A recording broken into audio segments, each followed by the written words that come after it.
Hi, my name is Ellie Haberkamp, and this is my informative speech for the SP 101 class.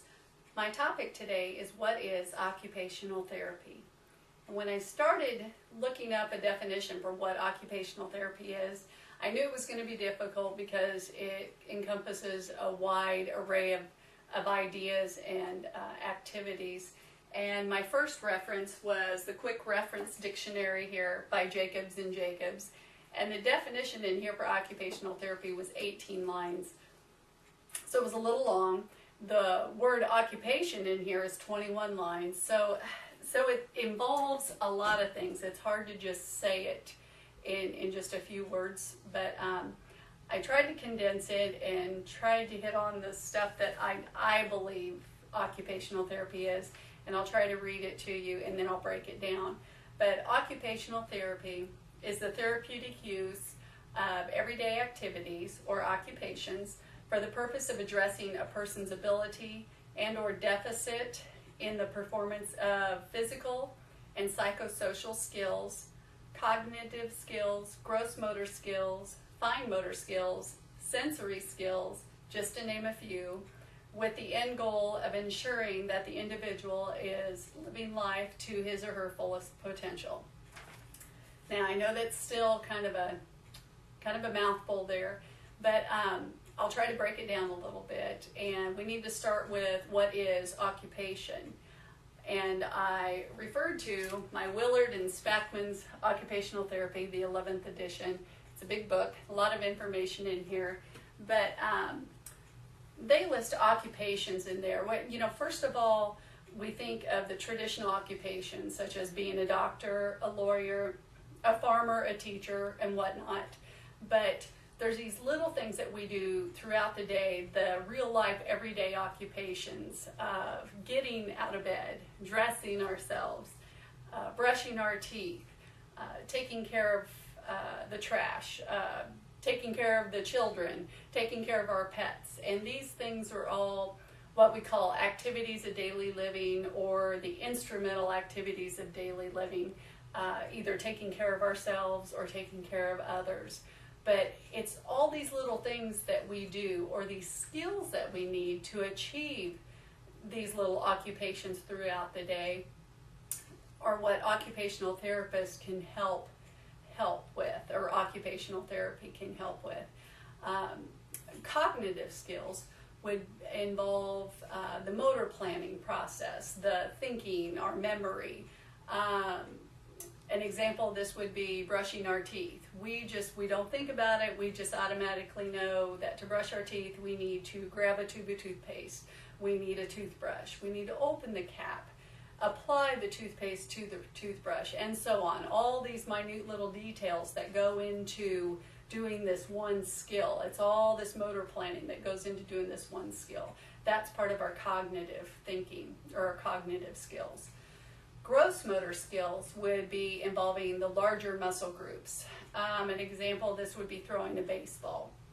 To throw a baseball, you would use this large muscle group here in the shoulder area to reach back and to throw. You're using these large muscle groups, so that's our gross motor skills. Fine motor skills would involve like picking up a pencil, for example.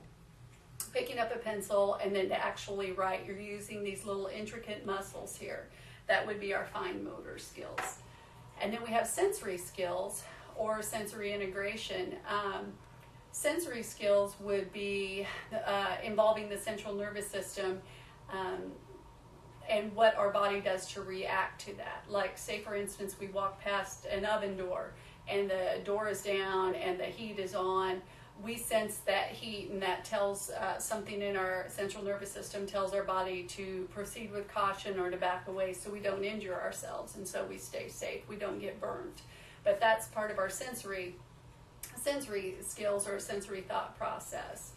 And it's all these little skills that we use on a daily basis that if we have a deficit in one of these areas, or we have an injury, or we have a disability that maybe happens and we can't complete these little daily occupations, that occupational therapy would come into play and be very beneficial in helping us to achieve these activities.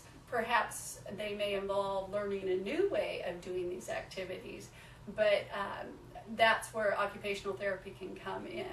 And for example, that person who was using their gross motor skills, perhaps it was a baseball player, and he or she had a nerve injury or something, and after a series of surgeries, probably isn't going to just jump right into throwing a baseball. You don't know if he'll be able to do it again or not, but to re-strengthen those muscles and whatnot, maybe the therapy would be swimming. Swimming would be using some of those same muscle groups, the same action, coming over like this and using this same area, but it would be done in the water, which would be a little more forgiving, a little more safe. But and chances are a person who was a baseball player is used to being active, obviously, so this would be another active occupation that would still give that person meaning, that person's life some meaning. And that's kind of the idea of what occupational therapy is. It's helping a person to achieve these accomplishments, perhaps in a new way. And by doing those, achieving those accomplishments, we have that sense of achievement. And then that triggers the whole positive thinking, the whole positive thought process, which, we should know by now that, a positive outlook is just priceless. All things are possible with a positive outlook as opposed to a negative outlook. So if through occupational therapy and being able to take care of oneself, we have that sense of accomplishment, and it gives our life meaning. And occupational therapy just essentially means something different to everyone. But the one thing that we have that's a constant is, as an individual, we all want to live life to the fullest. We want to do things to our fullest capabilities. So occupational therapy plays a great role in that, so we can live life to the fullest. Thank you. I think that was so bad.